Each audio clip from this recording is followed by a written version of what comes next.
Bismillahirrahmanirrahim. Alhamdulillahi wassalatu wassalamu ala rasulillahi wa ala alihi wa ashabihi ajma'in, amma ba'd. Kita masuk pada bab as-sujud pada halaman 32. Di sini disebutkan was-sunnatu ayyahwiyal musalli sajidan mukabbiran. Yang disunnahkan orang yang sholat tadi pada saat dia turun untuk sujud mukabbiran, seraya bertakbir. Kalau antum perhatikan di sini, disebutkan di sini takbirnya kapan? Posisinya ketika hendak turun. Dalam hal ini ya ikhwan, yang tepat ya kata para ulama, takbir itu adalah baina arkunain, antara dua rukun tadi. Itu posisi takbir. Misalnya ketika dia i'tidal, rukun yang berikutnya setelah i'tidal apa? Sujud. Nah, takbir itu tadi Allahu Akbar, takbiratul intiqal, antara, jadi jeda waktu itu tadi, nah, antara i'tidal dengan sujud. Ketika dia menyungkur, Allahu Akbar. Al-muhim, kadang kondisi seperti ini susah. Namun diperbolehkan ketika dia gerak tadi, kalau seandainya sampai ke bawah masih melafadzkan Allahu Akbar, itu sah. Ada beberapa kondisi yang mereka sebutkan tidak sah takbirnya. Yang pertama mereka sebutkan, fuqaha menyebutkan ketika masih posisi i'tidal, Allahu Akbar, barulah dia gerak. Berarti takbirnya tadi kapan? Masih pada rukun. Difahami? Masih pada rukun i'tidal, belum intiqal. Sedangkan disebut dengan takbiratul intiqal itu takbir perpindahan. Makanya Syekh Shalih Al-Fauzan ketika beliau ditanya tentang seperti ini, beliau mengatakan ini rajulun jahil. Kemudian yang kedua, yang salah adalah ketika pindah dulu. Pindah. Dia langsung sujud, kemudian dia Allahu Akbar. Ini juga mereka menyebutkan takbirnya tidak sah. Ghairu mujzi. Difahami? Misalkan ketika dia sujud di bawah, dia mau naik kan? Jadi dia gerak dulu, kemudian udah sampai tegak, baru Allahu Akbar. Itu juga tidak sah. Ringkasnya ada faedah. Antum bisa lihat keterangan di YouTube ya. Faedah dari Syekh Abdul Salam Asy'air tentang rincian dalam masalah takbir ini tadi. Yang sunnah adalah yang disebutkan di sini. Kapan itu? Ayyahwiyal musalli. Ketika al-musalli turun, menyungkur. Jadi dari tegak, ketika dia ingin gerak, ketika dia gerak tadi, barulah dia Allahu Akbar. Difahami? Jadi ada posisi gerak. Tergambar antum? Renggu? Ya? Dari i'tidal tadi, ketika antum mau nyungkur, barulah antum lafadzkan. Ada yahwi. Yahwi itu maknanya ketika apa bahasa kita nundukkan, bungkukkan tadi. Nah, ketika ingin membungkukkan tadi, pada saat itu antum melafadzkan Allahu Akbar. Jadi bukan Allahu Akbar ketika antum tegak. Difahami? Dan juga tidak diperbolehkan, misalkan dia mengucapkan Allahu Akbar tadi, Allah diputus sama dia, barnya di bawah, Allah Akbar, juga tidak diperbolehkan. Kita lihat di ta'liq di bawah itu. Dalilnya yang menunjukkan hal tersebut adalah hadis Abu Hurairah, wa fihi, padanya ada lafaz summa yukabbiru hina yahwi sajidan. Kemudian beliau bertakbir ketika menyungkur untuk sujud. Summa yukabbiru hina yarfa' ra'sahu, dan bertakbir juga ketika mengangkat kepala. Berarti apa? Takbir ketika mau sujud, takbir ketika mau mengangkat kepala. Bukan ngangkat kepala dulu, bukan. Tapi ketika adanya pengangkatan. Difahami? Jadi kalau sebagian imam kadang supaya makmumnya tidak mendahului, dia turun ke bawah, ini kurang afdol ya, dia pindah.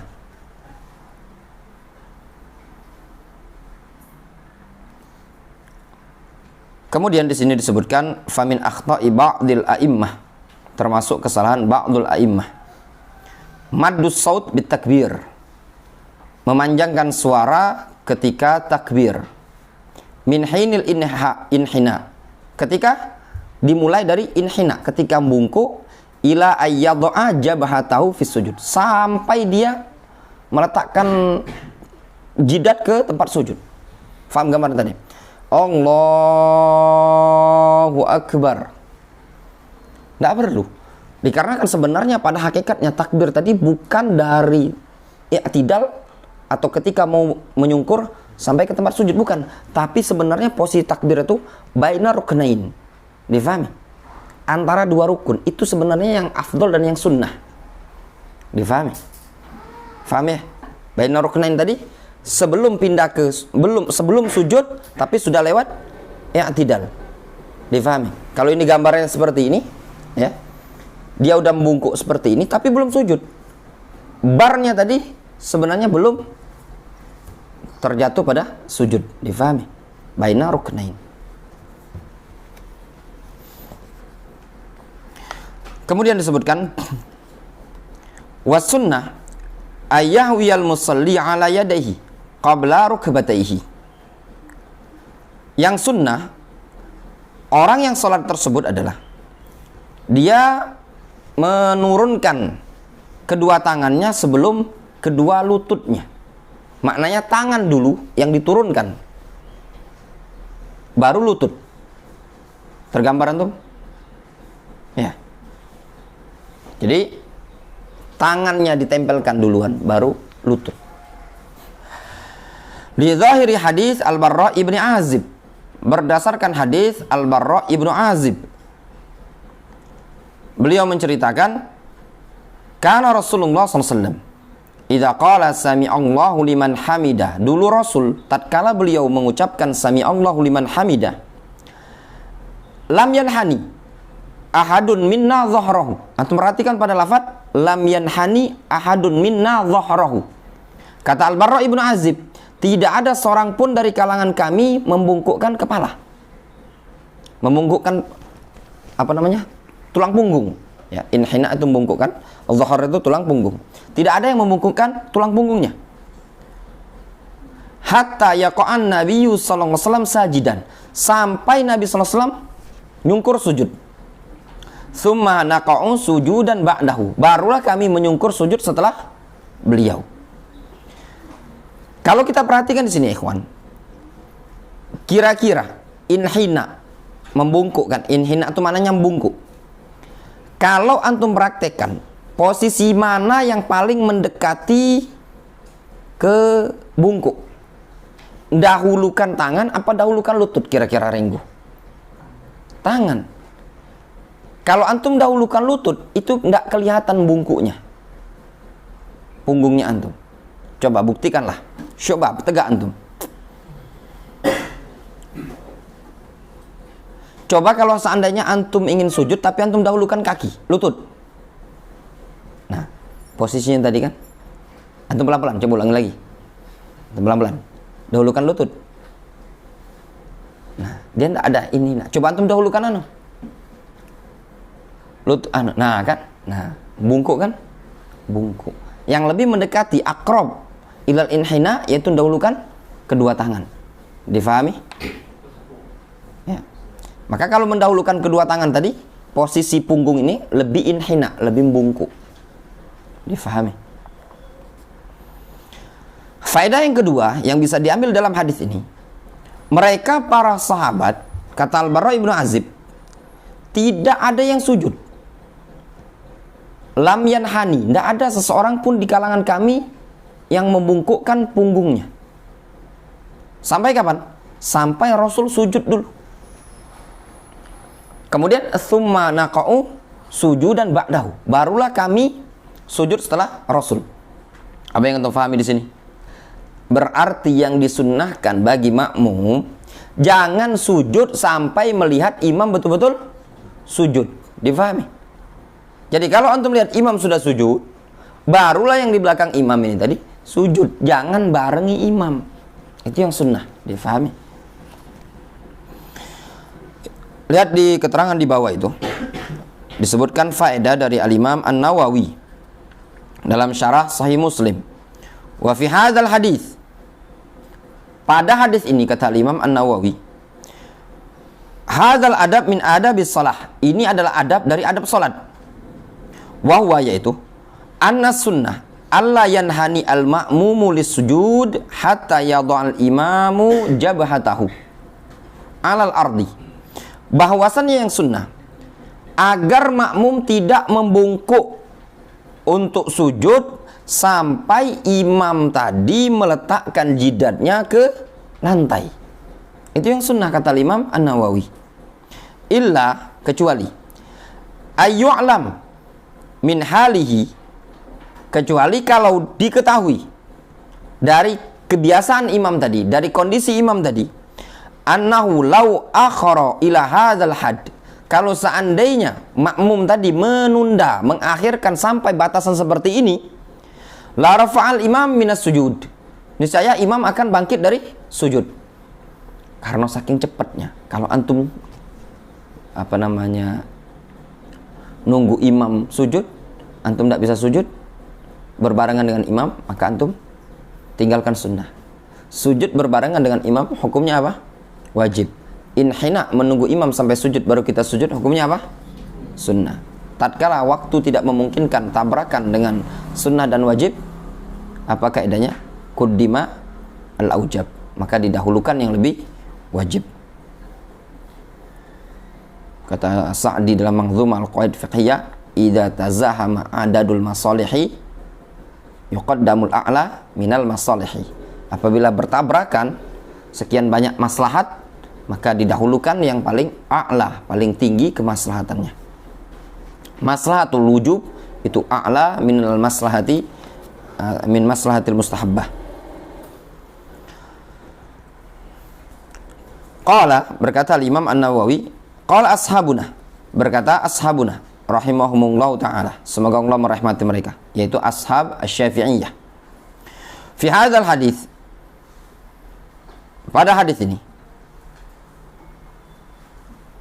wa ghairu ma yaqtadhi majmu'uhu anna sunnah lil ma'mum at-takhur anil imam qalilan. Pada hadis ini dan yang selainnya, kalau dikumpulkan ya, mengandung konsekuensi bahwasannya yang sunnah bagi makmum adalah at-ta'khur, menunda sedikit, anil imam, agak telat sedikit dari imam, bihaitsu yashra' fil rukni ba'da syuru'ihi wa qabla faraghihi minhu, dari sisi dia mulai masuk ke rukun yang berikutnya setelah kapan? Ba'da syuru'ihi, setelah mulainya imam, qabla faraghihi minhu, dan sebelum selesainya imam dari rukun tersebut. Itu yang sunnah. Jadi yang sunnah, kita jangan pindah ke rukun berbarengan dengan imam, tapi apa? Dia pindah, gerak ke rukun, nunggu setelah imam gerak. Difahami? Jadi misalkan sujud, jadi nunggu imam dulu, imam gerak barulah kita tadi. Tapi jangan sampai juga telat. Imam Rabbighfirli, kitanya sujud, kita baca Rabbighfirli, imam sujud kedua, kita sujud kedua, imam tegak baca Al-Fatihah. Ini namanya ta'khur, telat. Itu tidak diperbolehkan. Kemudian kita kembali ke keterangan penulis. Wa fi riwayatin, dan pada riwayat yang lain, yaitu riwayat Abu Daud, lam nazal qiyaman hatta yarawnahu sallallahu alaihi wasallam wa qad wada'a jabhatahu bil ardi. Kami senantiasa masih dalam keadaan berdiri sampai mereka, yaitu para sahabat, orang-orang yang sholat, melihat Nabi SAW telah meletakkan dahinya ke lantai. Tsumma yatba'unahu sallallahu alaihi wasallam. Kemudian mereka mengikuti Rasul. Waliqauli Amr ibn Huraits, dan juga berdasarkan ucapan Amr bin Huraits radhiyallahu anhu, wa kana la yanhani rajulun minna dhahrahu hatta yastatimma sallallahu alaihi wasallam sajidan. Dan juga Amr ibn Huraits mengatakan, dulu tidak ada seorang pun dari kalangan kami yang menundukkan punggungnya sampai Rasulullah SAW menyempurnakan sujud. Jelas ya? Kata Amr ibn Huraits, dulu tidak ada seorang pun dari kalangan kami para sahabat yang membungkukkan, menundukkan punggung ketika dari i'tidal ingin sujud sampai betul-betul Rasul sempurna sujudnya. Wa zahirul haditsain anna nuzul kana 'alal yadain qabla rukbataini. Zahir kedua hadis ini bahwasannya turun untuk sujud tadi menggunakan kedua tangan sebelum lutut. Difahami? Famin akhta'il musallin, termasuk kesalahan orang yang salat. Yang pertama, al-hawi 'ala rukbatain qabla al-yadain, yaitu mendahulukan kedua lutut sebelum kedua tangan. Tapi ingat ikhwan, ini akhta' yang dinyatakan menurut pendapat yang beliau kuatkan, dikarenakan di sana ada pendapat lain yang berpendapat mendahulukan kedua lutut. Boleh enggak kita mengatakan itu pendapat salah, pendapat yang benar seperti ini? Ya boleh saja dalam masalah fikih. Ya toh? Orang kan fikih kan dituntut untuk merojikan pendapat yang dia yakini. Ketika antum mengatakan bahwasannya kunut subuh itu salah terus menerus dan benar tidak berkunut, itu boleh apa enggak? Boleh. Justru ketika antum ngambang fikihnya tadi, itu benar, ini benar, itu benar, ini benar. Terus yang menurut antum yang benar yang mana? Ya enggak? Enggak masalah antum pilih satu pendapat, antum meyakini pendapat ini yang lebih roji, pendapat itu keliru, salah. Menurut pandangan antum, itu bukan perkara yang tercela. Enggak bisa memaksakan fikih. Difahami? Biasa para ulama menyatakan hadzal qaul khata'. Padahal menurut imam yang berpendapat seperti ini, itu qaul qawi menurut dia, bahkan menurut dia roji, tidak masalah. Makanya pandangan tadi nisbi. Kemudian yang kedua, al-hawi lis sujud qabla ayyaqa'al imam sajidan, turun menyungkur sujud sebelum imam betul-betul sempurna sujudnya. Ini juga termasuk kesalahan. Kemudian kesalahan yang ketiga, al-hawi ma'al imam, barengan dengan imam, juga keliru, tidak sesuai dengan sunnah. Yang keempat, musabaqatul imam fi sujud, dahului imam ketika sujud, dahului. Itu lebih parah. Kemudian yang berikutnya, wala budda minas sujud ala sab'ati a'zum, harus sujud itu berada pada 7 anggota. Fala yatahaqqaqu as-sujudu illa bidzalika, tidak betul-betul yatahaqqaq, terrealisasikan, terwujudkan sujud melainkan dengan 7 anggota sujud tadi. Disebutkan dalam hadis. Ya. Nanti kita sebutkan di bawah itu tadi. Dan itu pendapat jumhur. 7 anggota sujud. Wajibus sujud alal anfi ma'al jabhah, dan wajib sujud di atas hidung dan jabhah, jidat.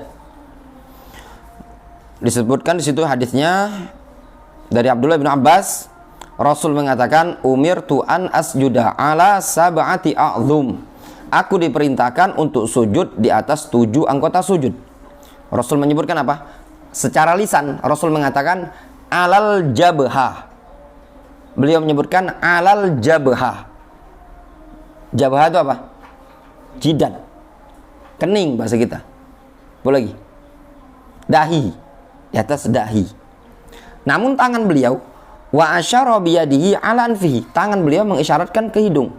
Beliau mengatakan alal jabhah. Jangan ngomong Rasul salah, keliru. Otaknya antum yang keliru. Ini pembahasan syariat, wa ma yantiqu anil hawa. Ya enggak?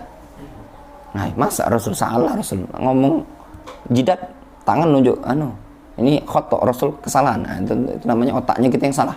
Pembahasan syariat seperti ini, mana ada Rasul alaihi salatu wasallam keliru. Wa ma yantiqu anil hawa. Beliau terjaga maksum dari kesalahan ketika tabligh ar-risalah.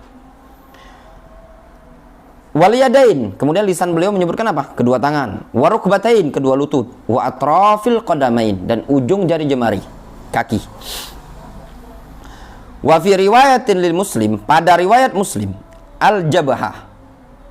Justru pada riwayat Muslim ada lafaz al-jabhah wal anfi, langsung tegas. Jidat dan hidung. Qala Asy-Syaukani, berkata Asy-Syaukani, al-Imam Asy-Syaukani dalam kitab Sailul Jarar. Ini kitab yang terakhir karya Asy-Syaukani. Wa bihadzal bayan yattadihu laka anna riwayata zikril jabha ma'al isyara ilal anfi li bayani anna sujud alal jabha la yakunu taman kamilan illa biwad'il anfi ma'aha. Dengan penjelasan seperti ini akan nampaklah bagimu bahwasannya riwayat penyebutan jidat bersamaan isyarat ke hidung untuk menjelaskan libayan, untuk menjelaskan anna sujud, bahwasannya sujud alal jabha, sujud di atas jidat, la yakunu taman kamilan, tidak akan dinyatakan sempurna illa, melainkan apa? Biwad'il anfi ma'ah, kecuali dengan cara meletakkan hidung juga di tanah bersamaan dengan jidat. Namun mereka khilaf apakah hidung ini tadi hukumnya wajib. Kalau jidat itu hukumnya wajib, sepakat. Namun khilafnya mereka apakah hidung ini tadi hukumnya wajib ataukah sunnah, gitu loh, ditempelkan. Qala Syekh Al-Allama Al-Albani rahimahullah ta'ala, kata Syekh Al-Albani, wa hadha huwa shawab, inilah yang pendapat yang benar, dikatakan beliau dalam kitab Sifat Salat Nabi. Hadha huwa shawab insyaallah. Lil amri bis sujudi 'alaiha, dikarenakan ada perintah untuk sujud di atas hidung.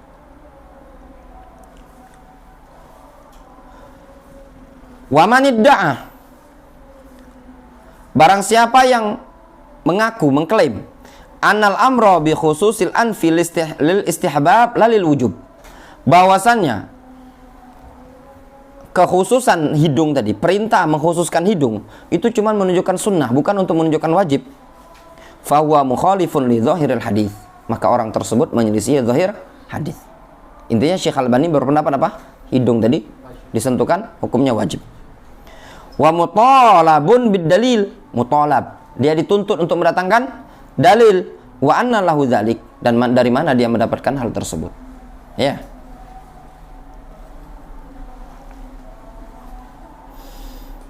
Difahami? Kemudian di sini disebutkan famin akhta'il musallin fis sujud, termasuk kesalahan orang yang salat ketika sujud, as-sujud ala sittati a'zum, sujud pada 6 anggota sujud. Fayarfa ihda rijlaihi 'ala al-ukhra, sehingga dia mengangkat salah satu kakinya di atas kaki yang lain. Contoh gambaran. Ini kan kaki dua-duanya nempel kan? Satu mungkin ditempelkan di seperti ini atau seperti ini. Intinya diangkat-angkat sama dia. Terangkat sedikit beda, nempel ujung kaki tadi di lantai, maka sujudnya tidak sah, salatnya tidak sah.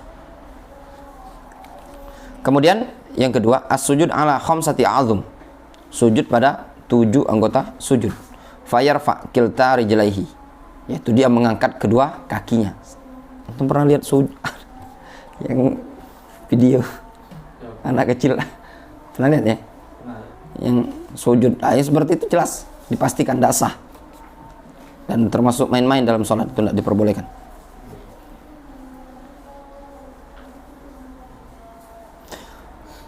Wa yu'alliquhuma, dan menggantungkan keduanya.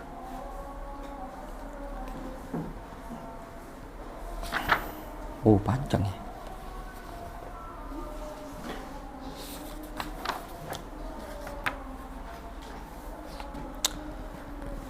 Wallahu ta'ala a'lamu bishawab. Adapun sisanya insyaallah dilanjutkan pada pertemuan yang berikutnya ya, untuk pembahasan sujud sesi yang kedua ya. Naktafi bihadzal qadar. Subhanallah.